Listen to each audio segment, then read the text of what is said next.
my first year of getting my master's in social work program, my internship was in an inner city family homeless shelter. And I would see my first therapy clients during this internship, and I worked with adults and children alike in that shelter setting. Residents were all families, like there was no individual single people there, and part of the residential programming was for all families to receive clinical services by the interns. And that's what we as interns were there for, along with providing some basic like social work services, like sort of obtaining housing vouchers, obtaining food bank connections, employment stuff, like that kind of a thing. And I was one of about 5 or 6 other interns from different social work programs around the area. And it was cool to get to know like the different students and the different types of programs. And we were all in the same very overwhelming academic and placement kind of boat. And traditionally in any 2-year full-time master's program, or part-time, doesn't matter, in counseling involved being placed as an intern to provide therapy services in some kind of clinical agency or some kind of like social work setting. If it's a master's in social work, there's all kinds of masters in clinical counseling, and there's a whole bunch. And we were all very unskilled. We were all very green. And it's like you're typically thrown to the wolves, meaning like, here's your caseload, here's the people, just go do therapy. And that's kind of how it works for good or bad. And it's wild, it's problematic, and it's like, did you see Good Will Hunting? Get in there. And the experience that I came in with, that I had already been working in childcare for about 3 years. And before that, I had also sponsored some other adults in a 12-step program. So in some ways, I had more experience than the other students because I had actually done some face-to-face kind of work. And while it was hard, it totally wasn't foreign to me. And despite being green, we all kind of did okay for the most part. And it was like a full trial by fire placement, like most mental health placements kind of are. So, however, I saw stuff with families in that place that was extremely activating and heartbreaking.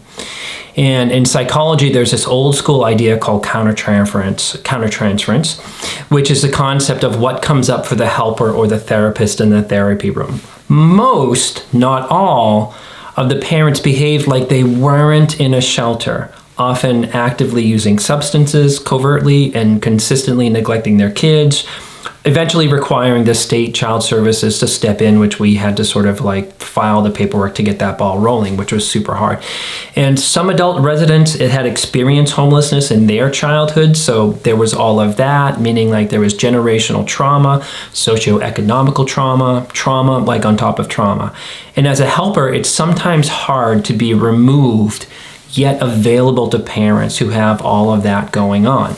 And a bit of a trigger warning of going into what this whole video is about, and the title of this video is, my point to all this is a very strong memory I have of a 9-year-old who came into the shelter with their single parent and a sibling. And they came in around the time when I started there at that internship, and I now say that the child's parent was struggling with a personality disorder. I might have not known that at the time, but the parent was highly eccentric. They were dismissive of the reality, and they were extremely neglectful of their children. This particular parent had put their kids in a car with pets and traveled across the country without money or resources to connect with a potential romantic partner relationship that had developed online but had never materialized, and I don't think they ever met. So there was a strong deficit in judgment and parental functioning and maturity in this parent. And if you feel like I'm judging the parent in context of healthy child development, I am judging the parent. And there is good and there is bad judgment. They had been picked up by services by police as this child that I mentioned was seen in an alarming shape, like severely neglected and begging for food outside of a fast food restaurant. This child and the sibling were significantly neglected. The child I'm focusing on had extremely cut up and chapped lips that required medical care, but they didn't get it. And this was the first thing you noticed aside from hygiene neglect. While I didn't know it at the time, I now understand that lip biting can be part of something called stimming, which is often an autism spectrum disorder trait.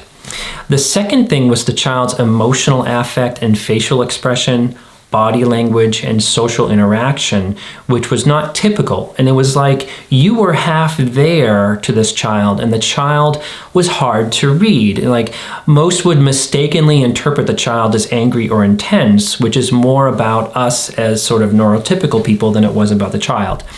The child was behaving along with the mother like they weren't in a homeless shelter.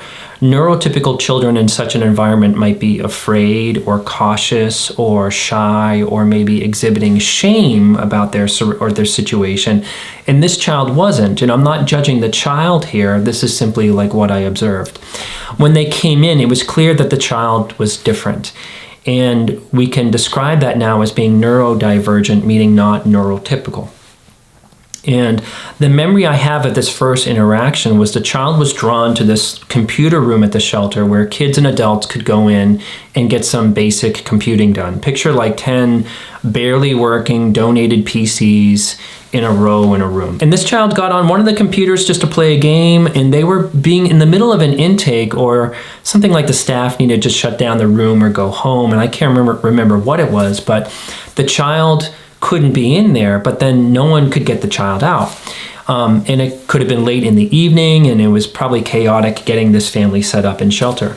And the child ignored all communication from the adults, didn't matter who. They didn't acknowledge or make any significant eye contact. If the child did communicate, it felt aggressive to the adults. Both verbal and non-verbal communication was somewhat muted or pointed. And this was off-putting to the staff, and there wasn't a sense coming from the child of being aware of the newness to staff or the transition that this child was in. I hope that makes sense. Meaning there wasn't a typical communication or relationship exchange, which can be a sign of autism. And there wasn't a conversive back and forth known as relational reciprocity. If there was, say, a neurotypical child in the room, they might interpret that child as intimidating on purpose or a problem, which is problematic. And I think as a male, I was asked to assist like an old school, like kids listen to male voices kind of a thing. I'm just trying to give you a picture of the culture of this shelter at the time. And out of staff, say like maybe there might have been 10 people staffing this place, there was really only one licensed clinician sort of as a resource for the place. So that's kind of what I mean about the culture or the setup. We were eventually able to get the child out of the room after like a half hour by me like sort of pulling the electrical plug on the power strip to the computers and just shutting the whole thing down. And everyone was frustrated, especially the child. I've worked in a lot of therapeutic programs that, due to various reasons of collective stress, weren't therapeutic. Staff, including me, failed at all the suggested methods when working with those who are neurodivergent and are identified as having autism spectrum disorder. We didn't know what we might know now, and it's also that the family was so new to us. And often places like this are rooted in survival and not exactly rehabilitation, which sucks, but there is a time and a place for everything in mental health. Like some people, when you think about the a psychiatric unit is where that, I think that the function of that is primarily sort of like stabilization. But a lot of people, they're not totally wrong, would assume that it would include rehabilitation, which that isn't the case. So that's what I mean about that time and a place for everything. So think about that whole scene that I'm talking about. And we often only see the person in the moment and not where they came from, especially under intensity or stress. So here's where I'm going with this. A 9-year-old having an abusive, neglectful parent with mental illness drive them across the country in hoarding-like conditions within the car, with a pet in the car as well, experiencing chaos, hunger, poverty, homelessness, only to end up in a totally foreign homeless shelter and just wanting to maybe get away from people. To play with like some Microsoft Paint or whatever, only to be met with opposition from adults that you don't know, and they don't know what you need, and are just focused on getting through their day or the therapeutic milieu of the environment. That's what kept me up at night due to this kid's situation, and I still think about it, and is probably triggering me back to my own situation at the time in some way. After 1 or 2 months of working in environments like this, you leave places like that, maybe wanting to drink heavily. It does something to you, and you can't imagine what it's like to be the clients or the residents, if it has that effect on us. In addition, if that child was neglected like that already, what experience did they have prior in, say, school systems? From neurotypical kids only seeing the child as alien, from teachers who only interpret the intensity as, say, opposition. Childhood trauma such as this, on top of the world not accepting you or understanding you neurologically in severe ways, is a lot. If you're new to me or new to the channel, welcome. If you like this video, feel free to hit some buttons on the screen. You can't miss with any of the buttons, preferably the subscribe button or the like button. Subscribing to the channel greatly supports the channel itself, but it also creates a wider community around childhood trauma recovery. And if you like these videos, if you feel like they're helpful to you and to your recovery, you can consider supporting the work that goes into these videos over at my Patreon. And in addition, you can also go to my website to do some childhood trauma e-course work that I offer there, including a recent webinar recording that discusses working on childhood shame triggers through an inner child exercise called dialoguing. If you follow this white ball kind of up here, or up here, I don't know, that'll take you to the courses. You can also get in touch with me through my website, and you can also connect with me over at my Instagram or at my TikTok, and I will have all the links in the description to this video. So about autism spectrum disorders. In 2013, the DSM-5 changed the 5 major categories of autism. They took 3 of them and they lumped it into one category called autism spectrum disorder. Autism is primarily known as a neurodevelopment disorder in areas of social, communicative, and behavioral differences. It affects roughly about 1 in 50 children in the US. It can be approximately between 40 to 80% hereditary, and symptoms manifest on a non-linear spectrum. That's a linear spectrum, but the way that it's formulated is different. So like with ADHD, there is a higher prevalence of boys that carry the diagnosis as opposed to girls, and girls are usually underdiagnosed. There's an interesting social theme going on there about neurodivergence. Autism can be diagnosed as early as between 18 and 24 months of age, and early intervention and support yields a really good impact on long-term outcomes. Some people with autism need support with activities of daily living, such as bathing, dressing, and some just don't. Here is a bit about autism and some symptoms and some viewpoints. One way to present a picture of autism is looking at the social, the communicative, and the behavioral differences between neurotypical and neurodiverse. I'd like to point out, even for myself, as I'm still learning, is that those with autism are simply different humans, and they interpret social and internal behaviors of humanity differently. I think the major cause of trauma in general is telling a child that they are different. So therefore, I'm trying to watch my own neurotypical bias in this video and not describe such differences in the tone of being deviant from the neurotypical majority, or sort of saying that these things are negative. So here goes. For the sake of time, I'm not going to cover each item, but give kind of a general idea about symptoms. Socially, those with autism have difference in affect.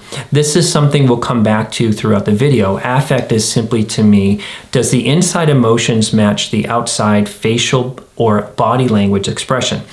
Affect helps humans read each other emotionally, and a neurotypical person may read a person with autism as cold or distant or mad when that is not the case. A person with autism may be different socially in terms of reciprocity of conversation. They are different in terms of the back and forth and flow to conversations, such as taking turns. A person with autism may also be different socially by engaging in something called masking, which is attempting to be as neurotypical as they can to hide their neurodivergence or hide their differences. And we'll come back to this later, as it's a major overlap with childhood trauma. In terms of communication, a person with autism can sometimes kind of info dump in conversation, or overshare or undershare, or miss certain cues and have a different tone or communicative posture. Incidentally, so can those who grow up in childhood trauma. And in terms of behavior, there can be high sensory sensitivity. There can be something called stimming, which is a repetitive self-soothing kind of activity. There can be having high specific interest and being very intense in that interest. There can also be a strong need of downtime, even likening darkened rooms after being social or when they're stressed. And they can even have a marked objection to neurotypical norms, such as gatherings or dressing a certain way, or even the norm of greeting somebody. Here is a better infographic from an expert on autism. This is a spectrum wheel that I discovered and wanted to share it. This is from a psychologist named Matt Lowry, LLP, and I found this to be genius. And Matt is a bit of celebrity on TikTok, yet he's not on TikTok, and that really says something. And I will have his website in the description below that you guys can check out. This is really well thought out. Pause the video and focus on exteroception, proprioception, and interoception. These all involve awareness. Awareness of our outside, awareness of our body, and awareness of our internal physical needs. When it comes to childhood trauma, we can use these same terms to file them under the umbrella of dissociation. Perhaps the major differences between ASD and childhood trauma could be about the how and the why we are dissociated in different specific ways, with autism spectrum having more neurological brain-based etiology on dissociation, and childhood trauma having more situational etiology.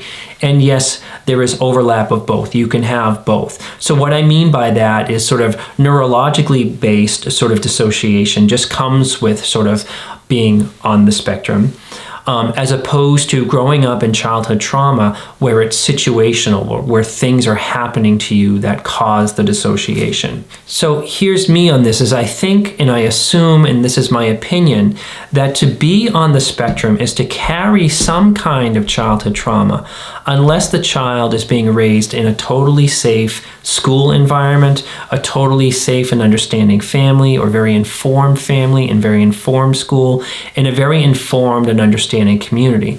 That is a tall order, I know. Coming back to that child I mentioned at the start of the video, a trained and informed clinician could help the child or caretakers map out the differences on the spectrum, like I've done here on Matt Lowry's infographic. The term spectrum is misleading, and usually in my videos, I'll give a range of symptoms, looking at the symptoms from a mild standpoint to a severe standpoint, usually left to right, and that isn't how autism works, and each person's differences are highly unique to themselves. The linear idea of being on a spectrum from something like high functioning to low functioning doesn't work in this, and it's actually terminology that is no longer used. Related to that, here is a brief case example about sort of the circular spectrum that we saw in those infographics. As a musician, I took an interest in this old 60s song by a band named Canned Heat. I think the song is called Going Up the Country. You probably had heard of it at some point, and you'll know it when you hear it. And there was an incredible blues guitarist in that band named Alan Wilson. He might have been the focus of the band, and this band they actually played at Woodstock, and they had a significant contribution to 60s roots-based rock, blues rock. Wilson was thought to have Asperger's, and related to how each person will have a unique spectrum map, being in a band and on stage is a highly social thing to do. However, Wilson's bandmates and the people around him noticed differences in him, that Wilson didn't engage in the typical hedonistic, neurotypical stuff of the 60s at the time. And he would often sleep outside away from the band with a sleeping bag, or if there was parties going on or whatever. And they reported that he was also intensely focused on environmental conservatism. And while environmentalism was an exploding topic around that time historically, Wilson was said to be hyper-focused on that work and seemed to be so in an extreme way. Why I say all this is learning about him and hearing interviews with him, we see a highly sensitive person with a specific focused speech pattern who could be in a band for the most part, but also needed to socially separate himself to soothe, or we assume. He also struggled with depression, anxiety, and suicidality, which led to a hospitalization. He had a habit of twisting his hair, which we now know is stimming, and he was hyper-focused on the despair about the environment and concerns. He also had some sleep disturbances, so much that he started to self-medicate for those sleep disturbances. And I wonder about the pressure of being an autistic person in a neurotypical world and loving in art and being successful in an art that required you to be visibly seen and socially engaged, but yet you really were probably overly stimulated by it. So what I mean by that is there are all different types with all different levels of strengths and weaknesses when it comes to being on the spectrum.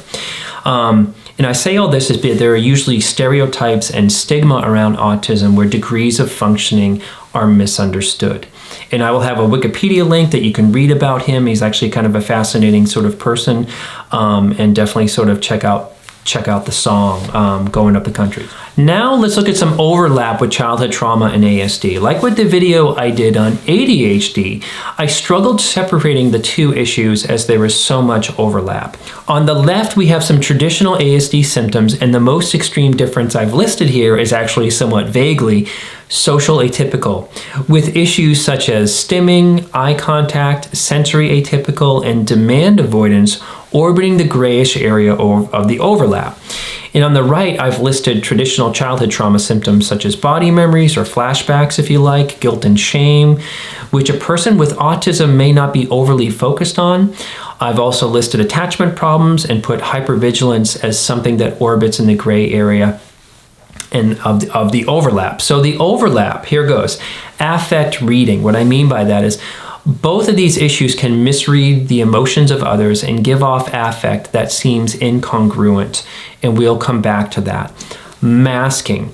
Both issues cause individuals to hide their authentic selves and to do their best to seem normal. Low frustration tolerance. Sure, on the childhood trauma side, it might be more about being triggered to trauma issues.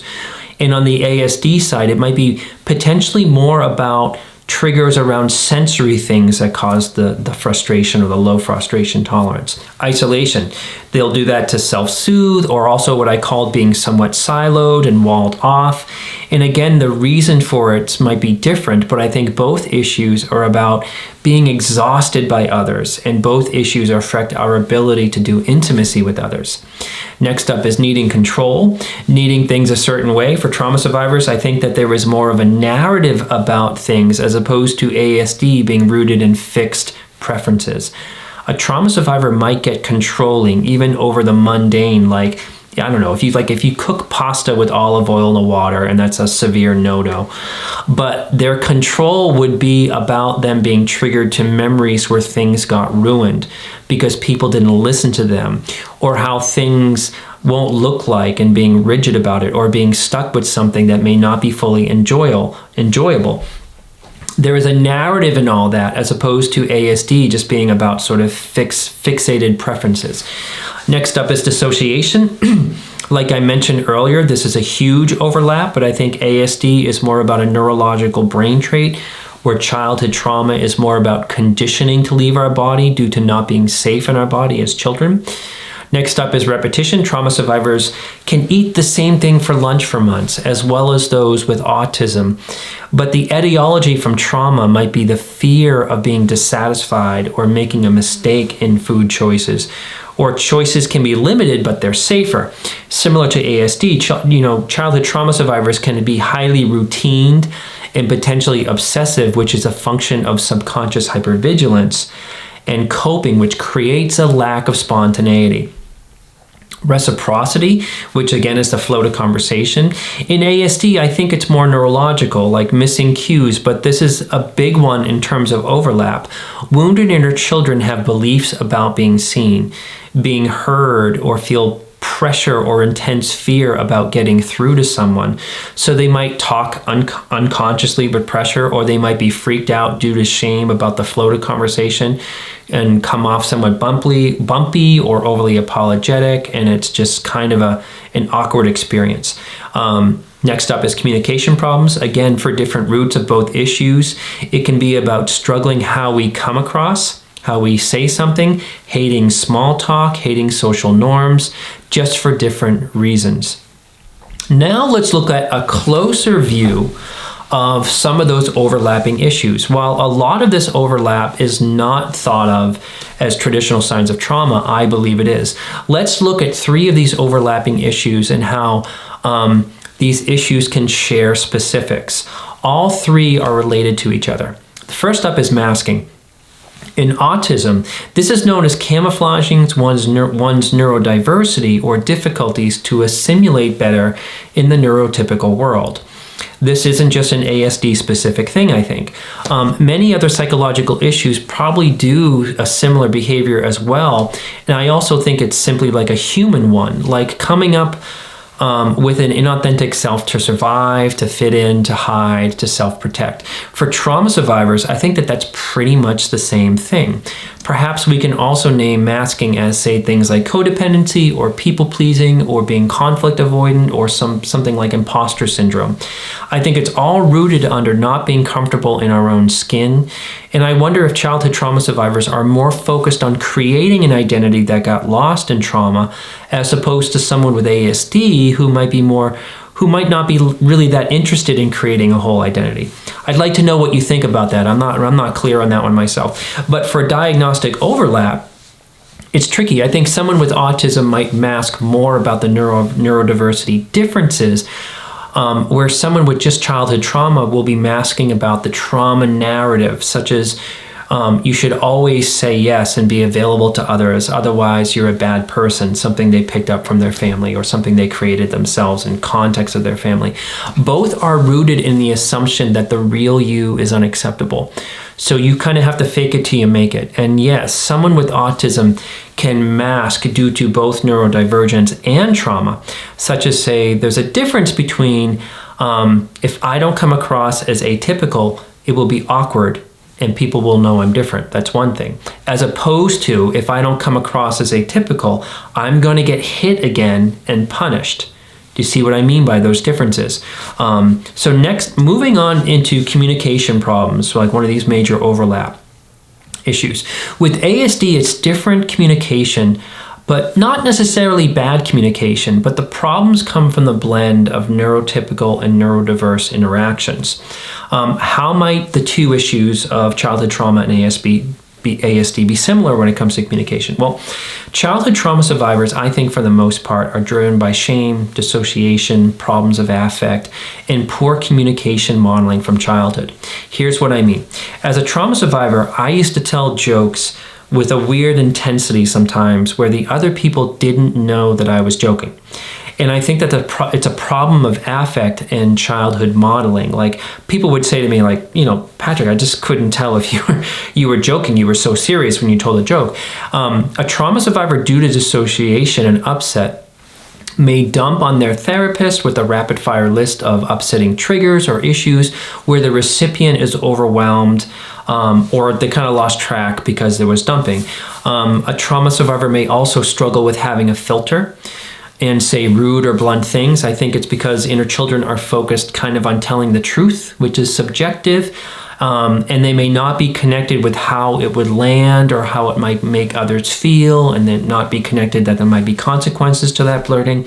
And this can be rooted in childhood trauma dysfunctional habits like having to go big or go home because people won't hear you unless you bring a bazooka to it when it comes to being heard.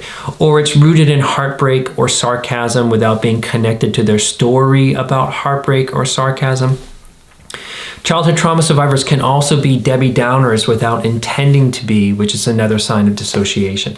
A trauma survivor might be so anxious due to the shame that they may come across as, say, squirrely or bumpy, needing to apologize for an expression of opinion.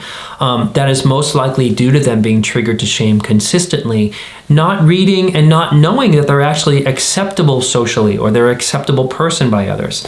And sometimes a trauma survivor might struggle with telling me sequences, and they might jump into a step of something that happened to them without giving me any context. I mentioned this in a recent ADHD video. And the survivor assumes I'm on the same page with them when I'm actually not, and I probably need to clarify some things. And this could all be confused with someone with autism jumping back into conversations without lead-in or small talk or catch-up. And small talk is often both loathed by two of these diagnoses for similar reasons. But a trauma survivor might shun the social norm of small talk because they find like something in it feels manipulative or sticky or even rage-producing because it's a trigger to childhood fakeness in the parents, or like being controlled to conformity. Those with ASD, small talk may be uncomfortable as it puts them on the spot to be, or it's requesting they be neurotypical, and that may feel belittling. All of that communication stuff is hard and exhausting. So moving on, the third thing, which is that I wanted to talk about, the major overlap, is affect. So like telling a joke from an over-serious and flat expression, like pretending to be more together than we let on, like saying provocative or blunt or unintentional things. Those are all involve how people read us, reading our body language, reading our facial expression, reading our tone, reading our energy. I'm fascinated by the idea of affect, and like, does the inside emotion and thoughts match what the outside is expressing? And it's funny as I think about this, but there is so much neurotypical kind of authority in what we think is appropriate affect. And the neurotypical world kind of says this. You're talking about something you're super into, but your eyebrows aren't going up. Your speech is kind of intense and pointed about what you want, but you say you're not mad. You're giving me nothing to go on and kind of freaking me out because I can't read you. These are all things that both childhood trauma survivors and someone with ASD might hear from others. From the childhood trauma lens, most abused kids grow up in a siloed vacuum, and they don't get good modeling. They don't get consistent mirroring from healthy people, from healthy parents, to help them match up what's the inside and the outside. That's what mirroring does. Say the dog dies and the family is very shut down or repressed, or they're angry, and they deal with it all by just gritting their teeth and moving on and telling the kids to forget it. Kids learn that big emotional experiences aren't actually that big, which is a huge human disconnect. It's a huge disconnect from their feelings. It's like, when you think about like affect is a sign that the person is kind of connected. That person grows up into adulthood and their partner is confused by their dismissive affect, that they don't have big feelings when they have the birth of a new child. Affect about big emotional things. Being shut down is actually an affect. It's a vibe. It's being flat, which is off-putting to neurotypical people. Someone with ASD might process, say, the loss of a pet in a different way that is neurological. That is not, say, coming from the family of origin dysfunction and abuse conditioning, like shutting down or being shut down. They're different. The major differences are childhood trauma and affect are about the conditioning and trauma, while ASD, the affect differences are neurological. It's part of the uniqueness of the spectrum. And yes, someone with ASD can often be very traumatized, but if they didn't grow up in trauma, they would still be neurodivergent around affect, I think. For childhood trauma survivors, good treatment for trauma can often alleviate or correct some problems with affect. So some final thoughts, some comorbidity issues. With autism, there is as high as 85% probability that there is shared diagnosis, with the most common ones being ADHD, epilepsy, GI issues, depression, anxiety, and being bipolar. I also want to make a point that ASD shouldn't be confused with something like cluster B symptoms. In this world right now where everyone is a narcissist, ASD is more of an inward experience, while cluster B is more of an outward experience relationally. And I think neurodivergent affect, communication, and missing cues are misinterpreted as not being empathic and overly self-focused. That's where maybe the disconnect happens there. Given that therapy and assessments are expensive and hard to find, I often see lay people thinking or even accusing someone with childhood trauma that they might be autistic, and I'll also see the assumption that being on the spectrum is something that doesn't involve trauma. It just is difficult when both of those things are wrong. The major point, I think, is being neurodivergent in this society is often traumatic by itself. Think back to the child that I mentioned at the beginning of this video. Think back to your own grammar school experience where you were or you saw very vulnerable kids and different kids being horrifically bullied, or placed into a special needs environment, which alone says to those kids, you're different. You're not like the others. And I'm not saying all services like that are bad. I'm just saying that's an experience that is difficult. How much trauma comes from all that? Even if some with severe symptoms don't appear to notice, I think it's still kind of in the air. My only real recommendation about this video is primarily getting adequate psychological testing for ASD with an accredited autism clinician or service like I mentioned earlier, such as Matt Lowry. You can check out the link in the description of this video for him. And if you can't afford it or you can't get therapy, I totally get it. A really good resource that I found during the creation of this video is a YouTube channel called Asperger's from the Inside by a gentleman named Paul. He also self-identifies as having it, which is super helpful, getting the idea from that inside perspective. As always, I hope this video was helpful to you, and I would love to know what you think. What was your experience? Is there something that I missed that you wanted to share in the comments? Please do so for the community and the shared learning. Up next, you can check out a recent video that I did on being the highly sensitive person, as well as another video that I did on ADHD, all contrasting with childhood trauma. And down the road, I plan on doing a combination video to look at the overlapping symptoms of HSP, ADHD, ASD, and childhood trauma. Whew, that's a lot of letters. So I will see you guys next time. And as always, may you be filled with loving kindness. May you be well. May you be peaceful and at ease. And may you be joyous. Take care, and I will see you next time.